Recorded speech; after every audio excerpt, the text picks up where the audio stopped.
సుమన్ టీవీలో మీ business promotions కోసం ఈ కింది నెంబర్ను సంప్రదించగలరు.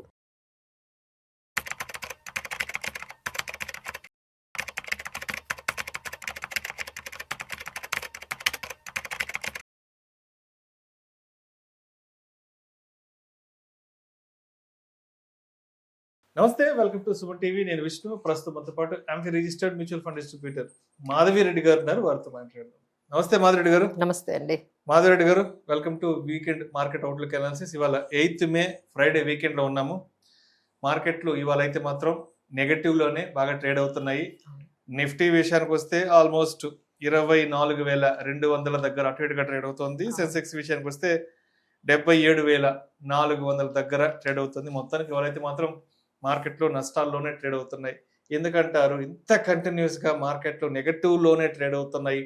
మార్కెట్లు బయటపడే అవకాశాలు అసలు ఎంతవరకు కనిపిస్తున్నాయి ఏంటది? సో మార్కెట్ ఏంటంటే నెగిటివ్ పాజిటివ్ అని చెప్పకుండా మనం వాలటైల్ అనేది చెప్పొచ్చు అండి. నిన్న చూసుకుంటే ఒక్కసారిగా పాజిటివ్ గా వచ్చింది మార్కెట్స్. సో పాజిటివ్ గా అంటే అవే సేమ్ రీజన్స్ అండి. అంటే ఎగ్జాంపుల్ సీజ్ ఫైర్ అంటున్నారు. సో ఎప్పుడైతే ట్రంప్ ఒక సీజ్ ఫైర్ అనౌన్స్ చేశారో సో ఇమీడియట్ గా పీస్ టాక్స్ జరుగుతున్నాయి. పాజిటివ్ గా ఆయన ఒక ట్వీట్ చేయడము, మార్కెట్స్ ఒక్కసారిగా పాజిటివ్ గా అవ్వడము, ఇమ్మీడియట్ గా మళ్ళీ నెక్స్ట్ అవర్ లోనే లేకపోతే నెక్స్ట్ డేకే మళ్ళీ ఫ్రెష్ క్లాషెస్, మళ్ళీ వాళ్ళిద్దరూ both sides US and Iran ఒకరి మీద ఒకరు దాడులు చేసుకోవడము, అవి రాగానే మళ్ళీ గ్లోబల్ మార్కెట్స్ అన్ని నెగిటివ్ గా వెళ్ళడం. సో ఇదంతా కూడా సో లైక్ ఎవ్రీ డే ఇప్పుడు మనకి వీకెండ్ కూడా ఈ రోజు వీకెండ్, ఈ రోజు అన్సర్టైన్ గానే మనకి ఈ వీకెండ్ కూడా క్లోజ్ అవుతున్నాయి. సో ఈ నెక్స్ట్ 2 days లో ఏం జరుగుతుందో అది మండే మీద ఇంపాక్ట్ జరుగుతుంది. సో ఈ రోజు సిచ్యువేషన్ ఏంటంటే ఫ్రెష్ క్లాషెస్ ఇద్దరి మధ్య. యుఎస్ అన్సర్టైన్ వీక్ అంటే యుఎస్ ఏంటంటే ఇరాన్ మీద స్ట్రైక్స్ చేస్తున్నట్టు, అలానే హార్మోజ్ ఏదైతే స్ట్రేట్ ఆఫ్ హార్మోజ్ ఉందో అక్కడ వాళ్ళ షిప్స్ మీద కూడా వాళ్ళు క్లాషెస్ ఫ్రెష్ దాడులు చేస్తున్నట్టుగా ఇరాన్ క్లెయిమ్ చేస్తుంది. So US is violating the cease fire. వాళ్ళే సీజ్ ఫైర్ అని, వాళ్ళే పీస్ టాక్స్ అని ఇప్పుడు మళ్ళీ వాళ్ళ మీద యుఎస్ వాళ్ళ మీద ఇరాన్ మీద స్ట్రైక్స్ చేస్తూ ఉన్నారు. అలానే వాళ్ళ ఏవైతే సివిలియన్ ఉన్న ప్లేసెస్ లో కూడా యుఎస్ వాళ్ళు స్ట్రైక్స్ చేస్తున్నారు అని చెప్పి ఇరాన్ వాళ్ళు అపోజ్ చేస్తూ ఉన్నారు.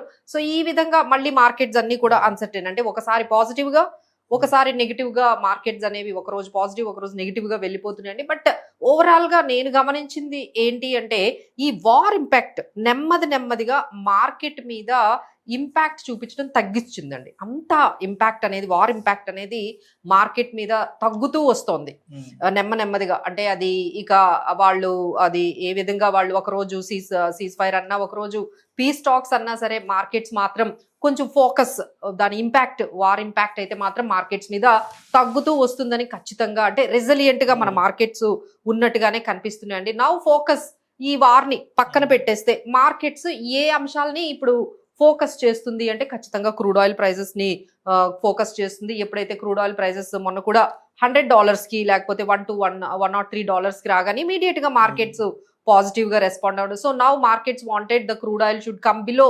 $100. ఏ రోజైతే $100 బిలో మనకి కంటిన్యూస్ గా క్రూడ్ ఆయిల్ కానీ ట్రేడ్ అవుతుందో మన మార్కెట్స్ ఖచ్చితంగా పాజిటివ్ లోకి వచ్చే అవకాశాలు కనిపిస్తున్నాయి. అలానే మన క్రూడ్ ఆయిల్ ప్రైజెస్ ఎప్పుడైతే $100 బిలో ట్రేడ్ అవుతూ ఉంటాయో, రూపీ కూడా బిలో 95, 94 గాను వచ్చిందంటే markets definitely will go in to the positive. So ఇప్పుడు వార్ ని పక్కన పెట్టి మన మార్కెట్స్ ఫోకస్ చేస్తున్నవి రెండు అంశాలు అయితే క్రూడ్ ఆయిల్, ఇంకొకటి ఏంటంటే మనకి రూపీ టువర్డ్స్ ఎగెనిస్ట్ డాలర్ కి ఏ విధంగా ట్రేడ్ జరుగుతుంది. ఇది కాకుండా మనం ఈ మధ్య కార్పొరేట్ ఎర్నింగ్స్ కూడా చాలా పాజిటివ్ గా ఉన్నాయండి. సో అందుకని ఒకసారి ఎఫ్ఐఐస్ కూడా they are turning into positive. ఒక్కోసారి ఎఫ్ఐఐస్ కూడా బై చేస్తూ ఉన్నారు, కొన్ని వాల్యూ స్టాక్స్ బై చేస్తూ ఉన్నారు. సో మనం చూసుకున్నట్లయితే కొన్ని స్టాక్స్ మంచి రిజల్ట్స్ ఇచ్చాయండి. లైక్ బయోకాన్ కానీ, బిఎస్సి కానీ, Lupin, Thermax, Pidilite industries, global spirits, NRB bearings, Vijaya diagnostics, ఇలా చాలా కంపెనీస్ కొంచెం మనకి పాజిటివ్ కార్పొరేట్ రిజల్ట్స్. అలానే గ్రావిటా ఇండియా, భారత్ ఫోర్జ్, ఎక్స్కాట్స్, CL products, Westlife, Jyoti resins, ఇట్లాంటివి మనం ఏంటంటే కార్పొరేట్ రిజల్ట్స్ కూడా మనకి పాజిటివ్ గా ఉన్నాయి. So that's only a matter like markets might go towards 24,700 ఈ రేంజ్ కి, 23,700 పాజిటివ్ గా ఈ రేంజ్, ఈ 1000 పాయింట్స్ రేంజ్ లో 23,700, 24,700 ఈ మధ్యలో మార్కెట్స్ ఎక్కువగా కనిపించే అవకాశాలు ఉన్నాయి. బట్ కాషియస్ గా ఉన్నాయి, బట్ పాజిటివ్ కాషియస్లీ పాజిటివ్ అనేది మనకి ఇప్పుడున్న మార్కెట్ ట్రెండ్ కి ఖచ్చితంగా వర్డ్ యూజ్ అవుతుందని చెప్పొచ్చు. సో మాధవరెడ్డి గారు ఎందుకంటారు కంటిన్యూస్ గా డాలర్ స్ట్రెంగ్ అవుతుంది, రూపీ మాత్రం డిక్లైన్ అయిపోతుంది? ఎందుకు ఇంత కంటిన్యూస్ పాజిటివ్ ర్యాలీ వస్తుంది డాలర్స్ కి? అంటే మనకి ఎక్కువగా డాలర్ డిమాండ్ పెరుగుతుందండి. డాలర్ డిమాండ్ అంటే ఎలా పెరుగుతుంది? So we are the third largest అంటే consumer of the crude oil. అంటే అమెరికా తర్వాత, చైనా తర్వాత మనమే అంత యూజ్ చేస్తాం క్రూడ్ ఆయిల్ ని. సో ఎప్పుడైతే క్రూడ్ ఆయిల్ ప్రైజెస్ పెరుగుతూ ఉన్నాయో మనం ఏం చేస్తామంటే డాలర్లో వాటిని పే చేయాలి.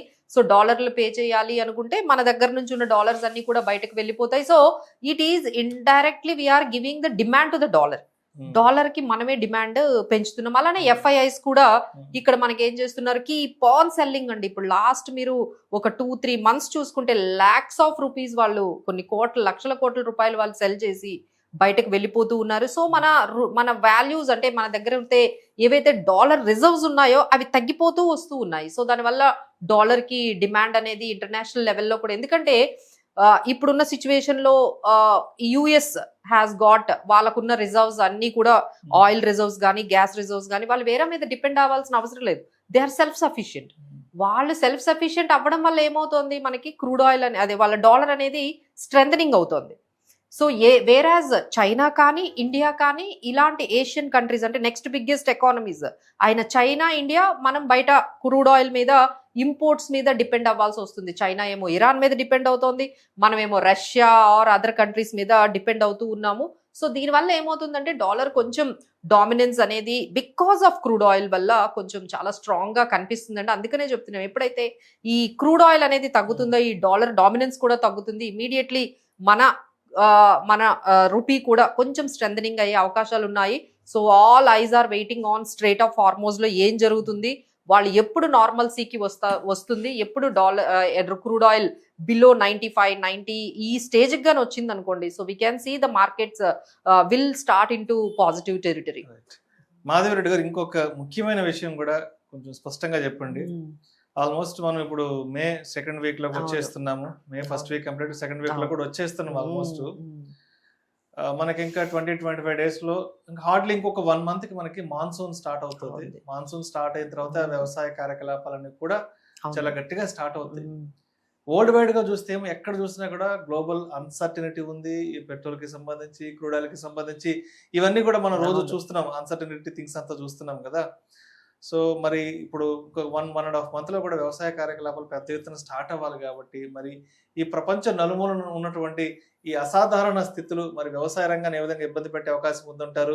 వ్యవసాయ రంగం కుంటుపడిందంటే ఆబ్వియస్ గా ఎకానమీ మీదకి వస్తుంది. ఎకానమీ డౌన్ అయింది, ఆబ్వియస్ గా మార్కెట్స్ మీదకి వస్తాయి. కాబట్టి ఏంటి ప్రస్తుతానికి మాన్సూన్ రాబోతుంది, ప్రపంచవ్యాప్తంగా ఇబ్బందులు కదా, ఈ అంటే ఈ సప్లై చైన్ కొంత డిస్టర్బెన్స్ కదా. దానికి మెయిన్ ఏంటంటే ఫర్టిలైజర్స్ అండి. ఫర్టిలైజర్స్ మనం దాని మీద కూడా హ్యూజ్ గా ఇంపోర్ట్ చేసుకుంటాం.